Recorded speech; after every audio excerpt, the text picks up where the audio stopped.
오늘 본문 말씀 1절에 포악한 자를 말하고 있습니다. 이 포악한 자는 악한 계획을 스스로 자랑합니다.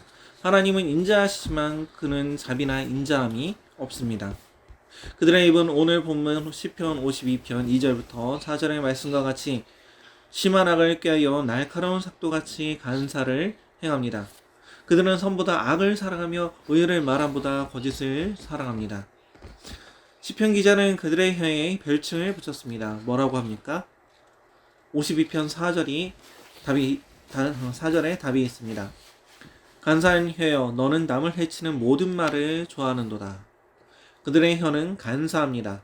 이어령 비어령이라고 귀에 걸면 귀걸이, 코에 걸면 코걸이, 일관성이 없습니다. 저는 오늘 개인을 말하려는 것이 아닙니다. 본문 말씀은 개인에게도 적용되는 말씀이지만 오늘은 공산주의에 대해 말하겠습니다.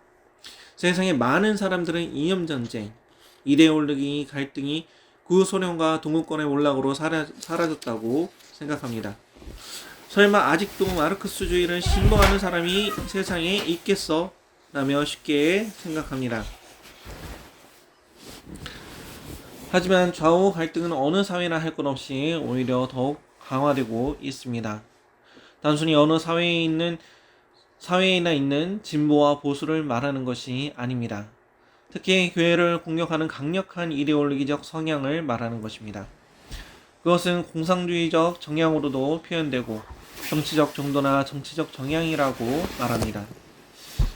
Political correctness, 이 글의 머리글만 따서 PC라고 합니다. PC주의자들은 자신들의 정치적 올바름이라는 신념에 따라 소수와 가난한 자들과 여성의 귀를 기울입니다. 하지만 자신들이 확신하는 기득권인 다수와 백인과 남성, 그리고 기독교는 제한해야 한다고 주장합니다. 나중에 이에 대해 더 많은 것을 나누도록 하겠습니다. 그들은 근본적으로 인간은 선하다는 믿음을 가졌습니다. 소위 말하는 성선설을 신봉하는 사람들입니다. 성경은 인간이 전적으로 타락하여 악하다고 말하지만 그들은 인간의 내면에 무한한 힘과 가능성과 올바른 이성을 가지고 있다고 말합니다. 선성설을 신봉하는 사람들은 인간 중심이란 말을 좋아합니다. 역사나 철학으로 보면 그들은 헬레니즘, 인본주의의 부활이라 부르는 르네상스를 거치며 발전했습니다. 휴머니즘, 인간 중심이란 말은 그냥 들으면 좋은 말 같지요. 아니 조용. 그러나 인본주의의 정점에 있는 것이 무엇인지 아십니까? 그것은 바로 공산주의입니다.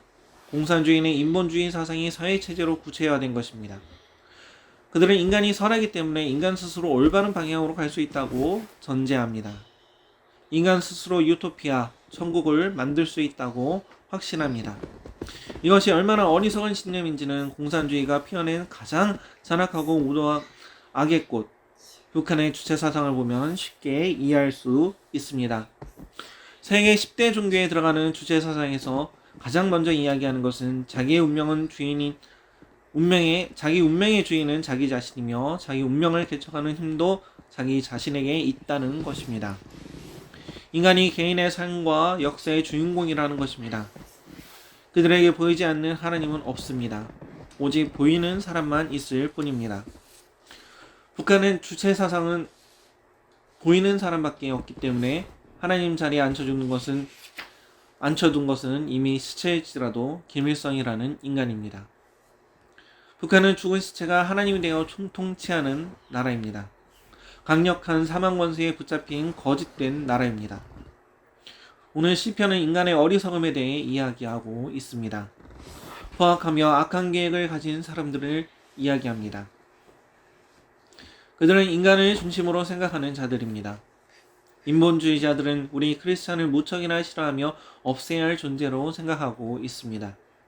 왜냐하면 성경이 그들의 사상을 악하다며 정면으로 반박하기 때문입니다.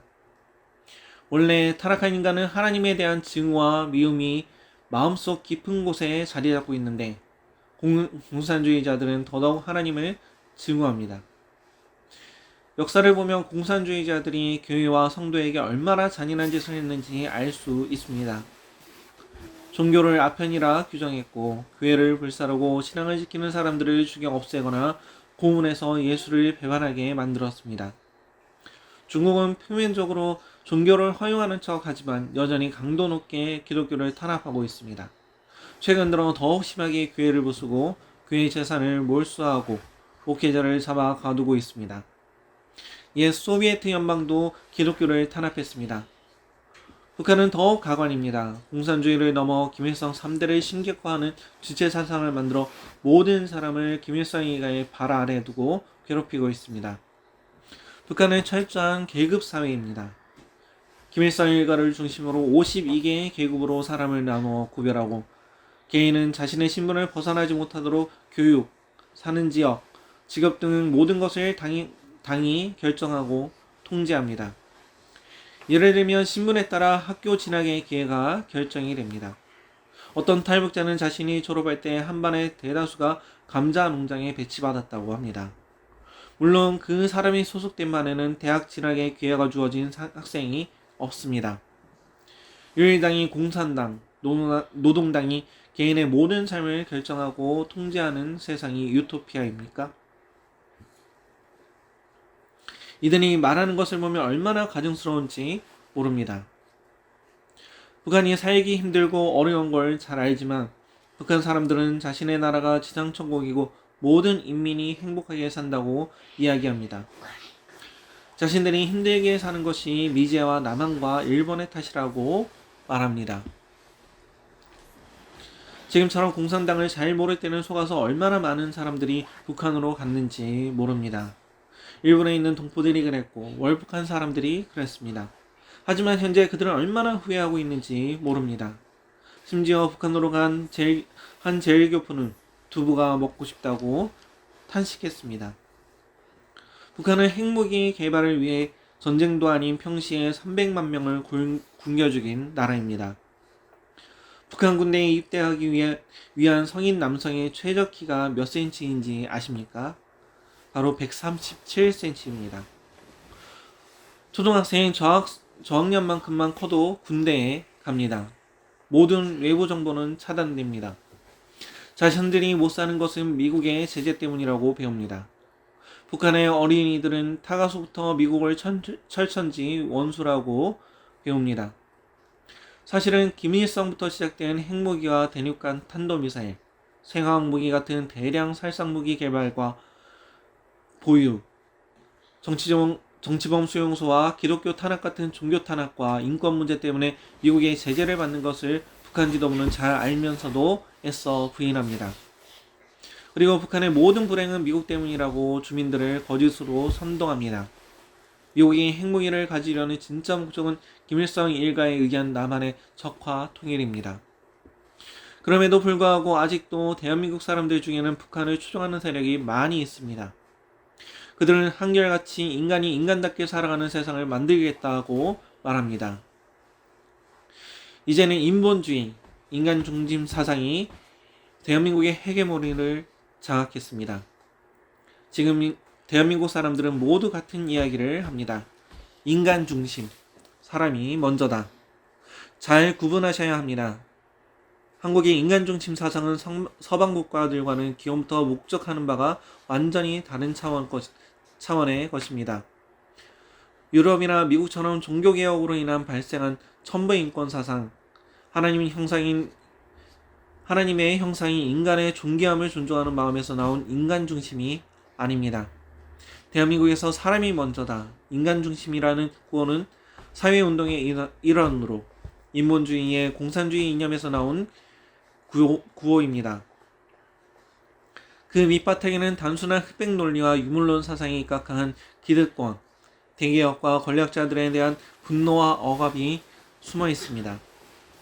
과거 운동권에서 주체 사상과 신념을 가진 사람들은 남남 갈등을 부추깁니다.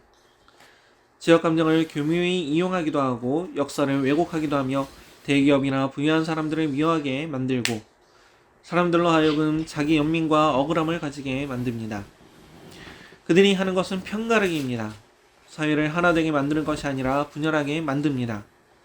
잘 사는 사람은 덮어놓고 미워하게 만들고 못 사는 사람은 덮어놓고 착하다고 합니다.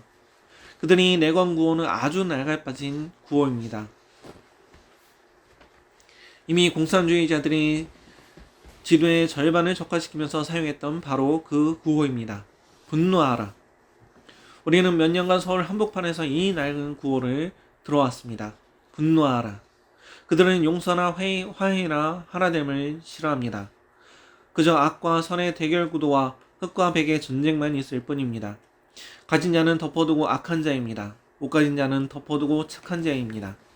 아주 단순한 이분법으로 사람들을 선동합니다. 몇 년 동안 대한민국에서 가장 유행했던 말, 드라마에서부터 뉴스와 아이들의 일기장까지 쓰이는 말들이 있습니다. 흑수저, 금수저, 헬조선. 여러분도 대한민국이 헬조선이라고 생각하십니까? 저희 가정은 여러 나라를 다녀봤습니다. 하지만 한국처럼 좋은 의료 시스템과 대중교통, 도로와 유통망, 전산망, 신속한 행정체계를 가진 나라를 못 봤습니다. 요즘 사회복지제도가 좋아져서 최저 생계비를 받는 가정의 자녀들은 4년제 대학까지 다 무료의 의료와 전기세 등등 공공요금도 감면을 받습니다. 청년들은 청년이라는 이유로 수당도 받습니다. 혈기왕성한 젊은이들에게 구직비와 식비의 명목으로 청년수당을 줍니다. 그럼에도 불구하고 성인 남성 입대 최저키가 137cm인 북한은 지상낙원이고 남한은 헬조선이라고 합니다. 그들은 자신들의 생각에 빠져 사실을 보지 않고 보고 싶은 것만 봅니다.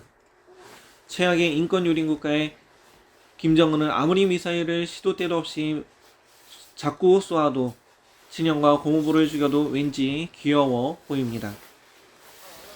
공산주의자들은 동성애자들을 또 소수 성애자들과도 연합합니다. 이들이 원하는 계층은 스스로 약자라 칭하는 사회불만 세력, 사회 적대 세력입니다. 공산주의자들은 또한 페미니즘과 연합합니다. 인구의 절반인 여성을 사회 적대계층, 잠재적 불만 세력으로 만들려고 합니다. 역사적으로 공산주의가 들어간 나라들은 모두 성적으로 해이해지고 이혼율이 수직 상승하여 가정이 파괴됩니다. 공산주의자들은 궤변, 간사한 혀로 사람들의 마음에 억울한 감정과 분노심, 적개심을 심어줍니다. 이들의 간사한 혀는 사람들에게 분노하라고 말합니다. 공산주의자들이 원하는 것은 바로 분노한 대중이 유혈혁명을 일으키는 것입니다. 우리는 광화문 한복판에서 박근혜 대통령과 이재용 삼성 회장의 인형을 만들어 목을 잘라 장대에 매달고 인형의 머리를 초등학생들이 공처럼 차게 하는 것을 보았습니다. 이들이 이슬람 과격단체 IS와 무엇이 다릅니까? IS도 어린 전사들에게 참수한 머리로 축구 시합을 하게 합니다. 공산주의자들이나 이슬람이나 다 궤변에 능합니다. 그들의 혀는 간사합니다. 그들은 분노와 적개심과 억울한 마음을 심어줍니다. 자신들의 폭력을 정당화합니다. 하지만 그 어느 것도 진리에 서 있지 않습니다. 그들은 본문 4절의 말씀처럼 남을 해치는 모든 말을 좋아합니다. 그들은 자신의 힘, 재물이나 무기 등을 의지합니다. 스스로 든든하다는 자들입니다. 하지만 하나님께서는 이러한 사람들을 심판하시겠다고 합니다. 하나님을 인정하지 않는 사람, 자기의 중심에 하나님을 두지 않는 사람, 이러한 사람을 하나님은 심판하신다고 합니다. 하나님의 심판은 분명히 있습니다. 예수 그리스도께서 이 땅에 오시면 모든 사람들은 심판을 받습니다. 하나님을 그 마음의 중심으로 두지 않는 사람은 멸망의 길을 가고 있는 것입니다. 예수 그리스도가 아니면 우리도 멸망으로 가는 사람이었을 것입니다. 하나님께서는 멸망에 가는 우리를 사랑하셔서 우리를 구하시기 위해 자신의 아들 예수 그리스도를 보내주셨습니다. 하나님은 정말 공의로운 분이십니다. 전지전능한 신임에도 불구하고 죄에 대한 대가를 치르고 피를 흘리기 위해 직접 이 땅에 오셨습니다. 공산주의와 이슬람은 다른 사람의 피를 흘려 자신들의 정의로움을 입증하려 하지만 하나님께서는 자신의 외아들의 피를 흘려 공의를 이루셨습니다. 공산주의는 정죄하고 미워하지만 하나님은 용서해 주시고 사랑해 주십니다. 죄악 가운데서 죽을 수밖에 없는 우리를 아무런 대가 지불 없이 그저 예수만 믿으면 구원해 주신다고 합니다. 이런 하나님을 의지하는 우리 뉴욕 사회종교의 모든 성도가 되시길 기도합니다. 이 시편을 지은 다윗의 마지막 절을 나의 고백으로 하면 좋겠습니다. 8절과 9절입니다. 그러나 나는 하나님의 집에 있는 푸른 감람나무 같으며 하나님의 인자하심을 영원히 의지하리로다. 주께서 이를 행하셨으므로 내가 영원히 주께 감사하고 주의 이름이 선하심으로 주의 성도 앞에서 내가 주의 이름을 사모하리이다. 아멘. 아멘.